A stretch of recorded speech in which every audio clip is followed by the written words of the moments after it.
Hi there, we're going to talk about API fundamentals today. Here are some of the basic components of APIs. We have endpoints, HTTP methods, requests, responses, status codes, and authentication. An endpoint.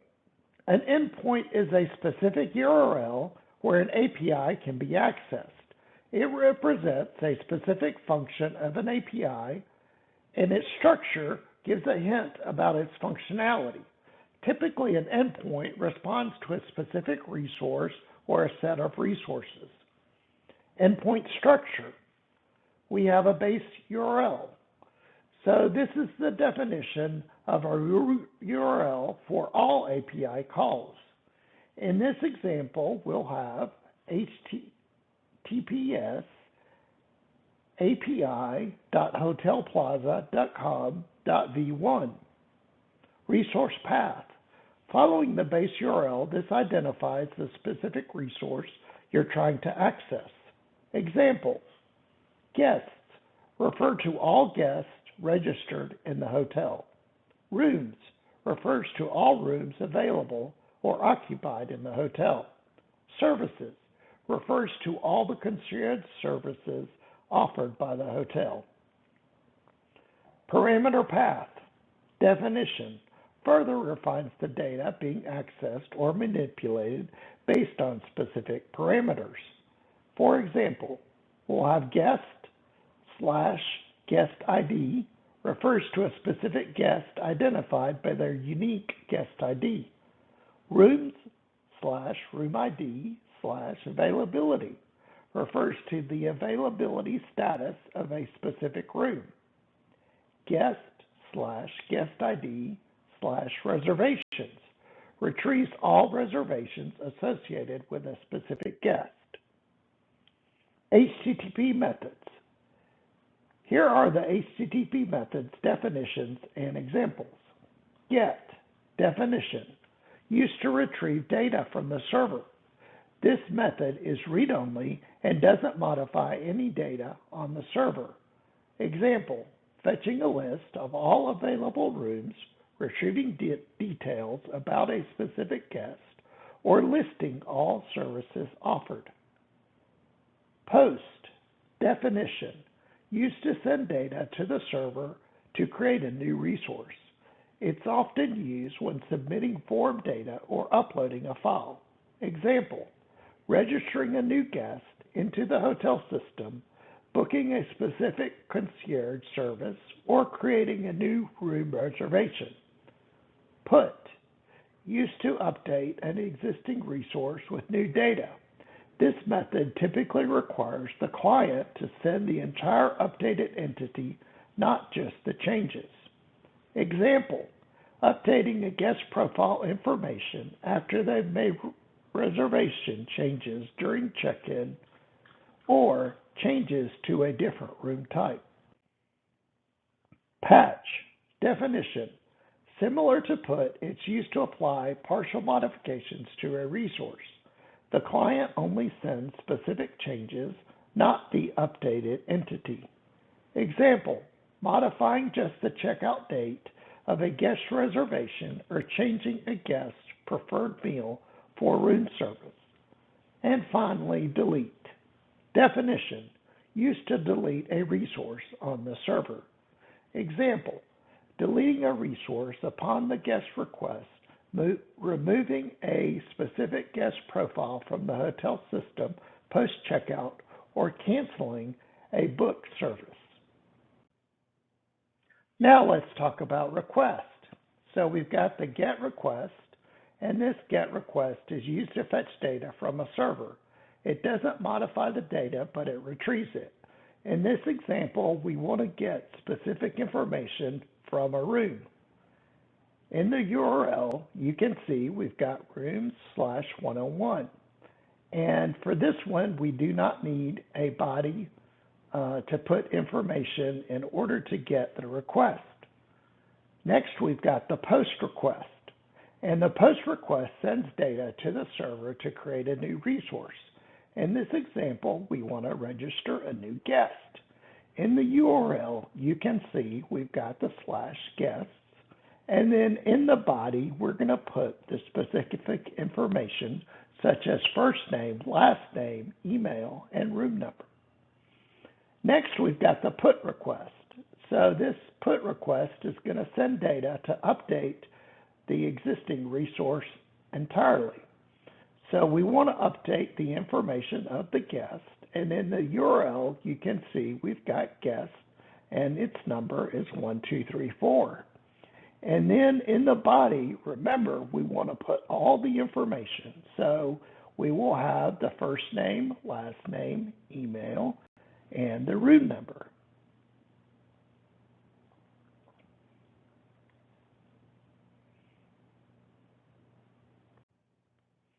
Here we have the patch request.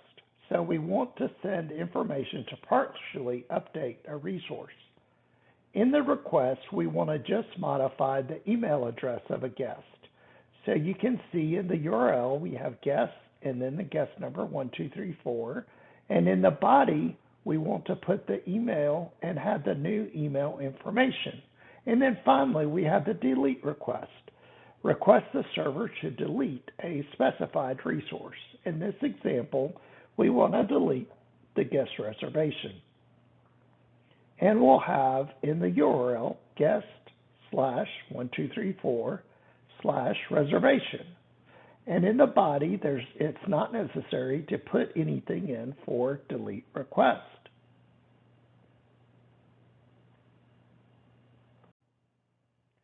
Now, in this section, we want to talk about responses. So first off, we're going to have the OK response. And this is to indicate that request was successful and the response body contains the result. So we can see that the request is going to get the details of room 101. And in the response, you can see that we have all the relevant information for the response. Next, we'll have created. So in this definition, the request was successful that led to the creation of a new resource. The request activity is to register a new guest. And you can see in the response that we've got the activities along with the guest registration successful message. Next, we'll have no content. This is that the request was successful, but there's no representation to return. So in this request, we wanted to delete a guest reservation, and the response is going to have no information in the body. A bad request. The server could not understand the request due to invalid syntax. In this example, we wanted to register a new guest, but with incomplete data. And in the response, we're going to see that there's an error in terms of the invalid input and that first name and email are required. In the next response, we're going to see a not found. So the server can't find the requested resource, and this information or error can occur when the resource has been removed or the URL is incorrect. In this request, we have get details for room 999, which doesn't exist, and in the response, we'll see an error stating that the room is not found. Finally, we'll have an internal server error. And in this situation, the server encountered an internal error and couldn't fulfill the request. The request was to register a new guest, but the server's database is down. So you can see in the response we have an error and that the message is an internal server error. Please try again later.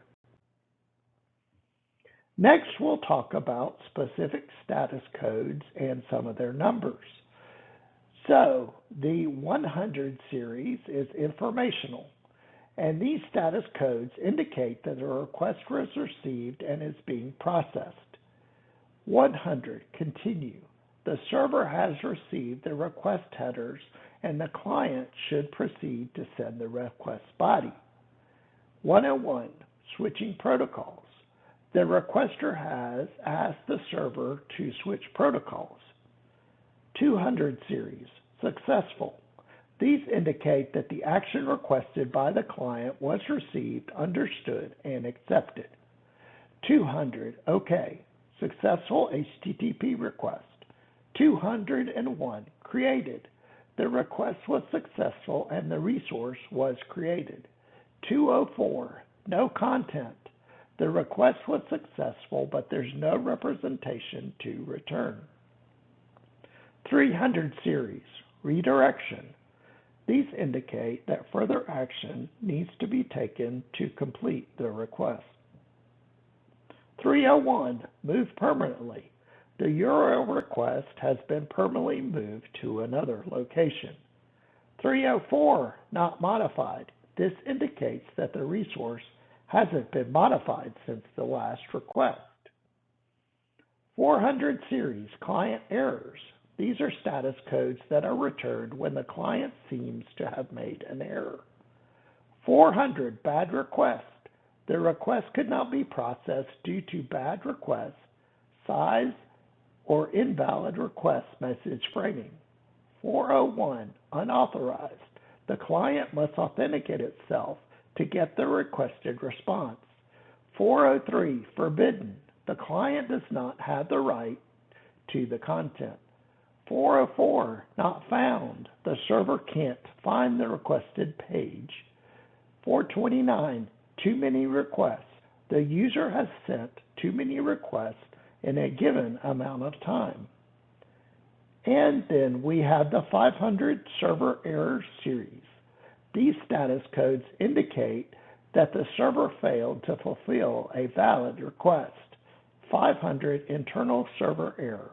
The server encountered an unexpected condition that prevented it from fulfilling the request. 502. Bad gateway. The server received an invalid response to the upstream server. And 503. The server is not ready to handle the request. Common causes include server overloads or server maintenance. Authentication. Authentication is the process by which a system verifies the identity of a user, device, or system attempting to access its resources or services. It ensures that an entity, whether it's a person using a username and password, a device using a certificate, or a system using an API key, is indeed who it claims to be. In the context of web services or APIs, authentication is crucial for security, protecting sensitive data from unauthorized access, personalization, delivered tailored experiences based on the identity of the user, and accountability, keeping track of who did what, especially in systems where tracking changes or actions is crucial. Common methods of authentication. Username and password. This is the most traditional form of authentication. The user provides a username or email and a password, and the system checks these credentials against its database. Token-based authentication. After initial authentication, the system provides the user with a token. This token is sent with subsequent requests to prove a user's identity. API key, a secret key provided to developers or systems to access an API. It's usually sent in the header of the HTTP request. OAuth, a common protocol used for token-based authentication, especially for third-party applications to seek access user data without needing their password. For example, when you log into a new app using your Google or Facebook account, it's likely OAuth. Multi-factor authentication, an enhanced security measure where users are required to provide 2 or more verifying factors to gain access to a resource. This could be something they know, such as a password or something they have, such as a phone or hardware token, or something like a fingerprint. And finally, we have certificate-based authentication. This uses digital certificates to prove a user's device or system identity. This method is often employed for server-to-server authentication. In summary, we have talked about the endpoint, and the endpoint refers to a specific URL where an API can be accessed by a client application. It represents a particular function or resource in an API, such as retrieving user information or updating product data. HTTP methods. HTTP methods, also referred to as HTTP verbs, dictate the intent action on a resource. Standard methods encompass get to retrieve data, post to submit data, put to update data, delete to delete data, and others. Request.